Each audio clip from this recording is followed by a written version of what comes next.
না ব্রহ্মদৈত্য বাবা। এই এক গোপালের জ্বালায় তো দেখছি এই কৃষ্ণনগরে আমাদের আর থাকা যাবে না। কিছু একটা করুন বাবা, না হলে আমরা কোথায় যাব, কি খাবো? আরে চুপ কর। এই গোপাল গোপাল আর গোপাল, ওই এক গোপালেই দেখছে আমার চোখের ঘুম সব উড়িয়ে দিল। বাবা, আমি কি একটা কথা বলতে পারি? একটা কেন, 100টা বলতে পারিস, তবে কথাগুলো যেন কাজের হয়, বুঝেছিস? বাবা, আমি বলছিলাম কি, জ্যান্ত গোপালকে যখন আমরা কিছুতেই কবজা করতে পারছি না, তখন মরা গোপালকে আমাদের দলে ভিড়িয়ে নিলে কেমন হয়? মরা গোপালকে আমাদের দলে ভিড়িয়ে নেব? এই পেতনি কি বলতে চাইছিস? একটু খোলসা করে বল তো। ও, আমি হয়তো বুঝতে পেরেছি পেতনির কথা। ও বলতে চাইছে গোপাল যদি ফট করে রক্ষা পায় তাহলে ও তো আমাদের মানে এই ভূতের দলেই এসে জুটবে। ঠিক ঠিক, গোপাল তখন আর আমাদের কাছে বাগড়া দিতে পারবে না। উপরন্তু ওর যা খোলতাই মাথা, সেই মাথাকে কাজে লাগিয়ে আমরা কৃষ্ণনগরের মানুষদের আরো নাকানি চাপানি খাওয়াতে পারবো। বাহ বাহ বাহ বাহ বাহ, বেরিয়ে বুদ্ধি, খুব ভালো বুদ্ধি। কিন্তু প্রশ্ন হচ্ছে গোপাল মরবে কবে?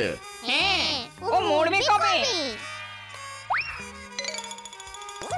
এটা জানার জন্য তো আমাদের জ্যোতিষী ভূতের সঙ্গে একবার কথা বলা উচিত নাকি? কিন্তু জ্যোতিষে ভূত এখন কোথায় ডেরা বেঁধেছে সেটা তো আমরা জানি না। শাকচুনি, বলুন ব্রহ্মদত্তি বাবা। চট করে আশাওড়া গাছের ডাল থেকে আমার দূরদৃষ্টির নলটা একবার টেনে আনতো।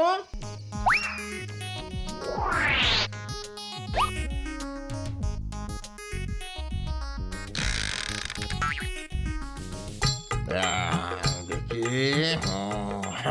এই জ্যোতিষী ভূত এখন আছে পশ্চিমের পাহাড়ের চূড়োয়। যা, যে কেউ গিয়ে ওকে এখনই ডেকে নিয়ে আয়, যা। আমি যাচ্ছি বাবা।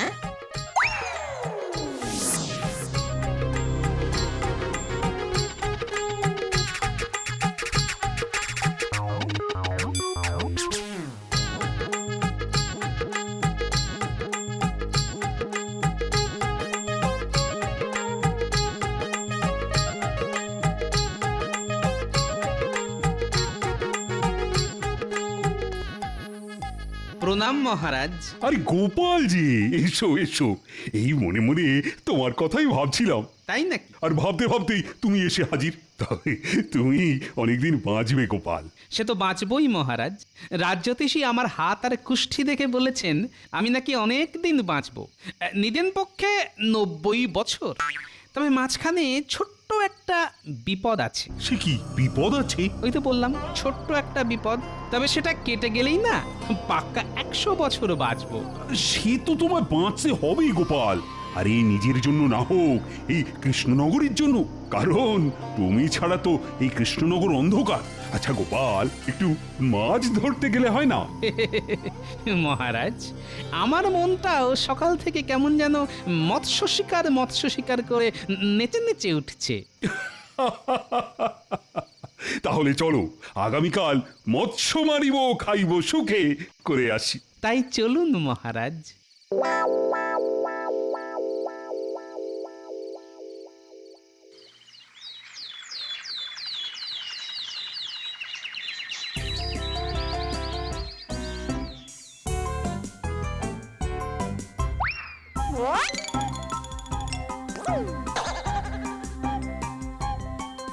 এই যে জ্যোতিষী ভূত, বলি বলি অনেকক্ষণ ধরে তো আগ্রহ হলো, এখন খোঁচা করে বলো তো গোপালের আয়ু কত? গণনা বলছে গোপালের আয়ু অনেক দিন, এখন চট করে যাবে না। আচ্ছা, ওকে মেরে ফেলা যায় না? মানে ধরো ওই ঘাটটা টুকুস করে মটকে মেরে দিলাম আর কি, যায় না? না না, ওর যা বুদ্ধি দেখবেন ঠিক হড়কে যাবে। তাহলে কি করা যায় বলো তো? ব্রহ্মদৈত্য বাবা, আপনার দূরদৃষ্টির নলটা একবার দিন তো, গোপালের কপালটা একবার দেখি।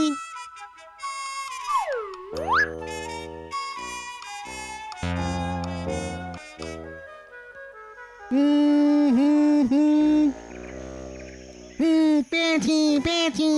বুঝলেন ব্রহ্মদৈত্য বাবা, গোপালের কপালে একটা ছোট খাটো দুর্ঘটনা লেখা আছে। এই কিরকম কিরকম? গোপালের হাতে আজ ছিপের বড়শি ফুটে যাবার প্রবল সম্ভাবনা। ওটাকে যদি কাজে লাগানো যায়। এর মাথায় এসে গেছে। এই বিষ্ভূত, আরে এই বিষ্ভূত, কোথায় গেলি বাবা? বলুন ব্রহ্মদত্তি বাবা। এই শোন, পুকুর পাড়ে গোপাল মাছ ধরছে বুঝছিস, আজ ওর হাতে ছিপের বড়শি ফুটে যাওয়ার প্রবল সম্ভাবনা আছে। তুই এক্ষুনি গিয়ে বড়শির মধ্যে ঢুকে পড়, আর বড়শি হাতে ফুটে গেলে তুই টুকুস করে গোপালের শরীরে ঢুকে যাবি, ঠিক আছে?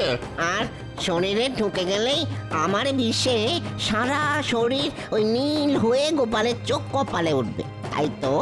যা এক্ষুনি গিয়ে কাজে লেগে পড় বাবা, আমার আশীর্বাদ আছে তোর সঙ্গে। যা।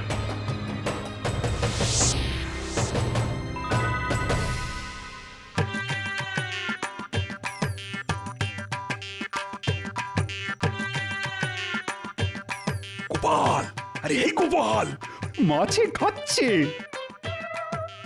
এবার মাছ বাবাজিকে আমরা খাবো। ব্যাটার মুখে বড়শি বিঁধেছে, এবার খেলিয়ে ওপরে তুলতে হবে। মহারাজ, আপনি ছিপটাকে ধরুন, আমি জলে নেমে মুখ থেকে বড়শি খুলে মাছটাকে তুলে আনি। মহারাজ, মনে হচ্ছে শের দুইয়ের পাকা রুই। বাহ বাহ, খুব ভালো। উফ, বাবা গো, কি হলো গোপাল?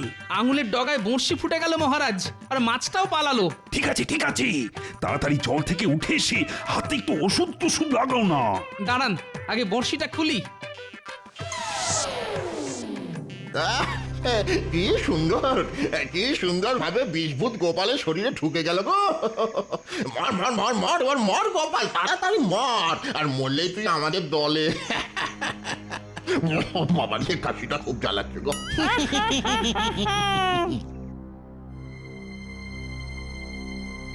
উফ, যা ফোটান ফুটেছিল না। ব্যথা করছে নাকি? হ্যাঁ, তা একটু টনটন করছে। তাহলে আজ আর মাছ ধরার দরকার নেই, চলো চলো প্রাসাদে ফিরে যাওয়া যাক।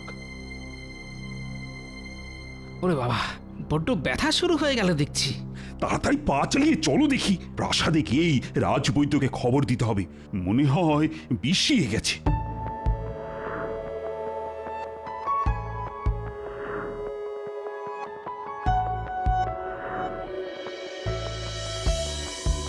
ও বাবা গো, কি যন্ত্রণা! রাজবৈদ্য, কিছু একটা করো।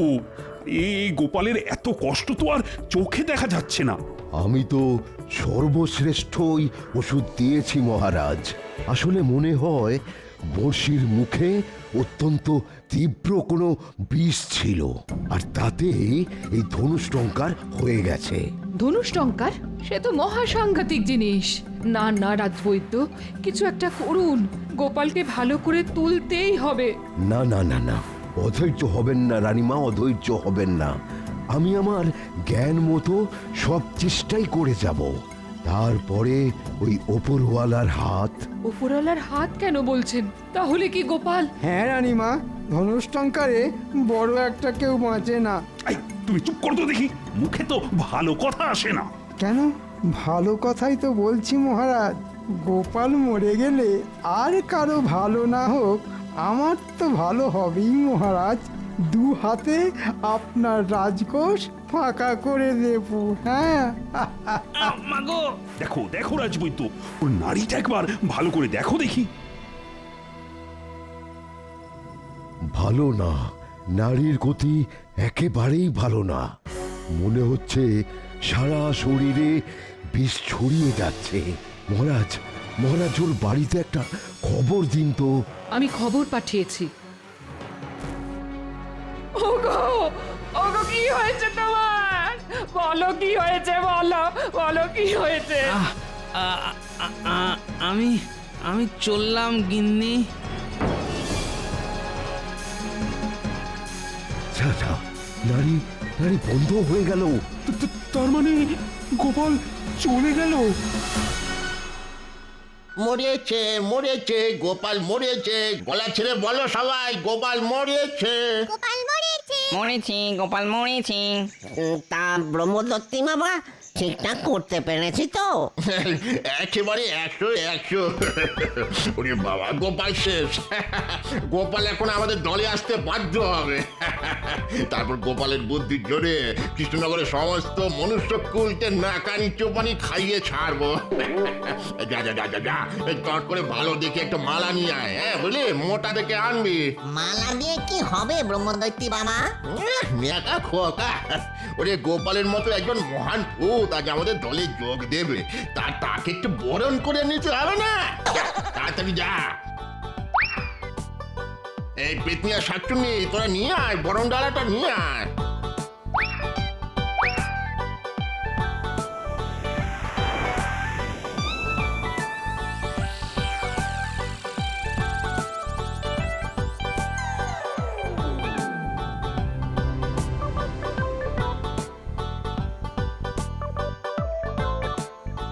ওই তো গোপাল আসছে। গোপাল এসো এসো গোপাল, পরো মালা গলে, পরো মালা গলে, মালা পরো গলে। আমরা রইব তোমার বুদ্ধি ছাতার তলে।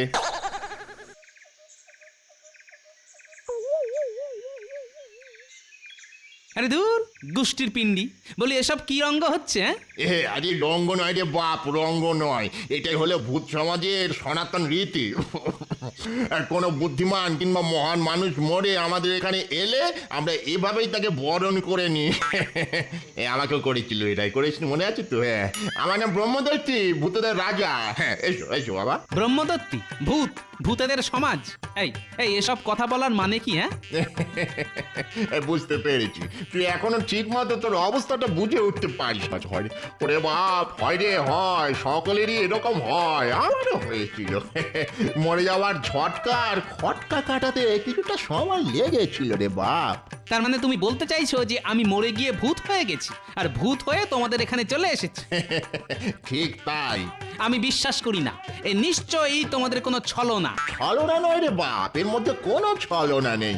তবে হ্যাঁ, তোর মতো ধুরন্ধরকে মারতে আমাকে একটু ছলনার আশ্রয় নিতে হয়েছিল। যাকে যাক যাক, এখন থেকে তুই আমাদের মন্ত্রী বুঝেছিস, এখানে থেকে আমাদের বুদ্ধি দিবি, আর সেই বুদ্ধির জোরে আমরা এই মানুষদের মাদর নাচ নাচাবো। কি মন্ত্রীর পদটা পছন্দ হয়েছে তো? এসব কিছুই আমার পছন্দ নয়, আমি বাড়ি যাব। বলে কি রে, বাড়ি যাবে? মামার বাড়ি? শোন রে বাপ, এখানে একবার এসে পড়লে আর তো বাড়ি ফিরে যাওয়া যায় না। আর বাড়ি ফিরেই বা কি করবি, ছাতার মাথা। ওই যে কথায় আছে না, বুঝলে চোখের পাতা, কে বা পিতা, কে বা মাতা। মানে চোখের পাতা বুঝলে বাপ মা কেউ নয় রে। শোন রে বেটা, তোর বাড়ির লোকেরা তো এতক্ষণে তোকে খরচার খাতায় লিখে দিয়েছে টুকুস করে। চোখে তুলসী পাতা দিয়ে খাটিয়ায় শুয়ে রেখেছে। আমাদের সকলেরই এই রকমই হয়েছিল। আবার বলছি, এ সবই তোদের মন গড়া কথা। গোপালকে কেউ খরচার খাতায় লিখে দিতে পারে না, বুঝলি? লিখে দিতে পারে না? হ্যাঁ, না পারে না। তাহলে এই নে আমার দূরদৃষ্টি নল, চোখে লাগিয়ে দেখে নে তোর বাড়িতে এখন কি হচ্ছে। হ্যাঁ, আরে কি হলো দেখ।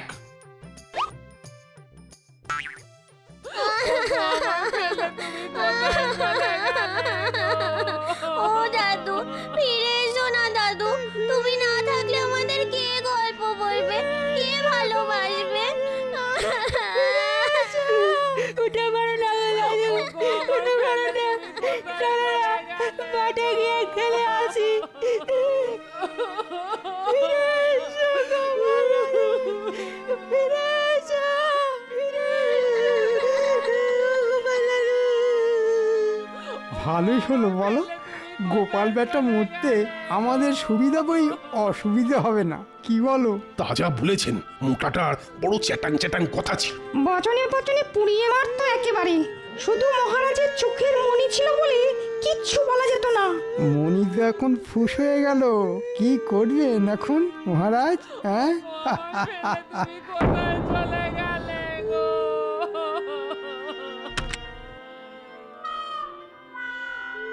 টাকা কড়িগুলো কোথায় রেখে গেছে? টাকা কড়ি না, যেমন করেই হোক বাবাকে শ্মশানে নিয়ে যাওয়ার আগেই ওগুলো খুঁজে পেতে হবে। আচ্ছা আচ্ছা, বাবা আবার ওই বিছানার তলায় রাখেনি তো?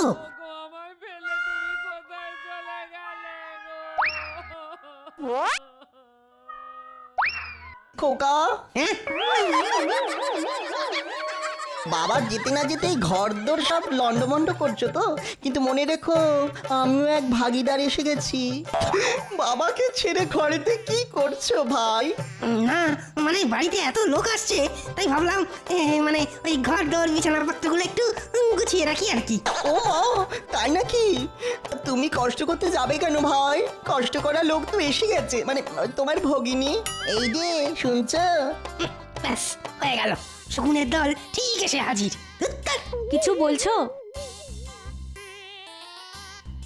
শোনো, বাড়িতে 5 জন আসছে, ঘরটিতে গুছিয়ে রাখো তো। তোমার মায়ের তো এখন মাথা ঠিক নেই, তাই এই ফাঁকে তন্ন তন্ন করে খুঁজবে কোথায় টাকা কোথায় গয়না সব রেখে গেছে তোমার বাবা, না হলে তোমার দাদা কিন্তু সব নিয়ে নেবে। ছি ছি ছি ছি ছি ছি, এই আমার নিজের ছেলে, এই আমার জামাই। হ্যাঁ রে বাপ, এই হলো সংসারের আসল চেহারা। ভেবে দেখ মন কেউ কারো নয়।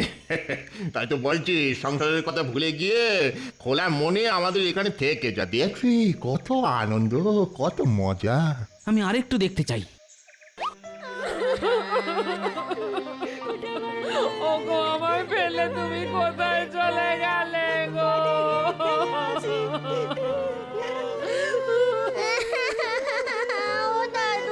ও দাদু ফিরে এসো না, দাদু ফিরে এসো।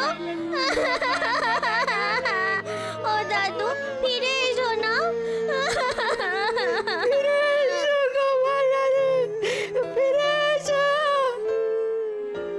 এত ভালোবাসা, আমাকে এত ভালোবাসে ওরা।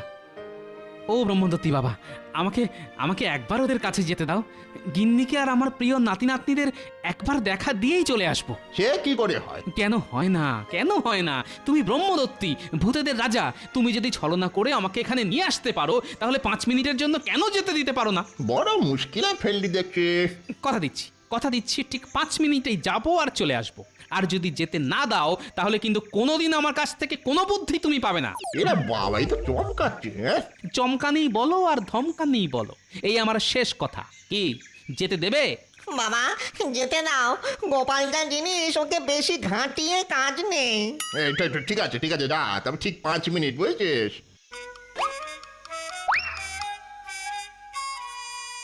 হ্যাঁ, একবার মানে মানে গিয়ে নিজের খোলে ঢুকি, তারপর তোদের বুঝিয়ে দেব কত বছরে 5 মিনিট হয়। বেটা বজ্জাতের ধাড়ি ভূতের দল।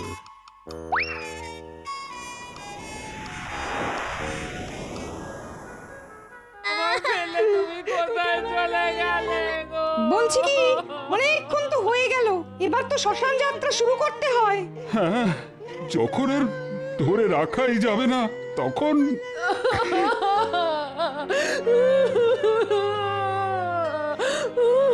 না না না, ওকে ওকে তাহলে নিয়ে যাবেন। নিয়তি নিয়তি, ওঠো গোপালের বউ, ওঠো, চোখ মোছো, অনেক কাজ আছে তোমার। এখন শক্ত না হলে তো গোপালের আত্মাই কষ্ট পাবে।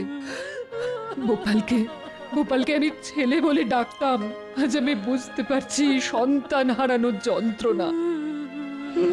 বাবা বাবা, তুমি যেও না বাবা, তুমি চলে গেলে আমি আর কাকে বাবা বলে ডাকবো?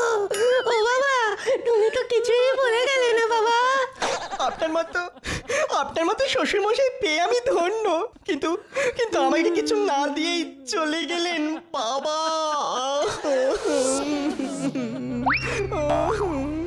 ওরে বাবা, কে ঘরটা বললো? বাবা মাথা ফুলে চালু হয়ে গেল। কে রে? ভূত! এই ভূত ভূত ভূত মারছে গো, ভূত মেরে ফেললো আমায়, ভূত ভূত। ওরে বাবা, বাবার ভূত, পালা! চুপ! বাবার ভূত নয়, তোদের জ্যান্ত বাবা। তবে তোদের আর ছেলে জামাই বলে স্বীকার করি না। যা দূর হয়ে যা সব। ওগো তুমি ফিরে এসেছো? দাদু হ্যাঁ গো গিন্নি, তোমার নাতি নাতনি আর মহারাজ রানীমার টানে ফিরে এসেছি আমি। পাজি ভূতের দল ছল করে আমায় নিয়ে পালিয়েছিল, কিন্তু আমার নামও গোপাল। ওদের সাধ্য কি আমায় আটকে রাখে? আমি জানতাম তুমি ঠিক ফিরে আসবে। আজ এত খুশি হয়েছি জীবনে এত খুশি আর কখনো হয়েছি বলে মনে পড়ে না। আমিও খুব খুশি হয়েছি। তাই নাকি? হ্যাঁ গো গোপাল, তোমার আচমকা মৃত্যুতে বুকটা ফেটে যাচ্ছিল আমার। তাহলে একটু আগে চাপাসরের সেনাপতিকে কে বলছিল ভালোই হলো গোপাল বেটা মরতে আমাদের সুবিধা বই অসুবিধে হবে না? কি ঠিক বলছি কিনা? হ্যাঁ বেটা আমার মনের কথা কি করে জানলো? 5 মিনিট হয়ে গেছে গোপাল, এবার চলো। দূর হ জমের অরুচি ভূতের দল। না গেলে কিন্তু ঘাড় ধরে নিয়ে যাব। তাই নাকি? দাঁড়া দাঁড়া, ধর তো আমার ঘাড়, এমন মার মারবো না। ওরে বাবা রে, পালা রে পালা পালা।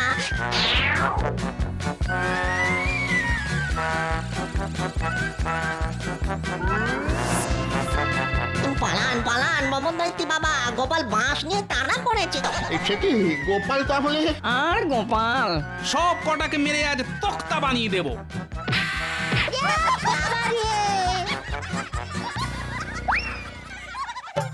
আমি কিন্তু তোকে ছাড়বো না, আমি ছাড়বো না। বাবা, কপালটা বুঝি ফেটে গেল। পালা পালা। শুধু কপাল না, আজ তোর সব কিছু ফাটিয়ে দেব। না রে বাপ, বুড়ো বয়স আর বাঁশ পেটা খেতে পারবো না রে।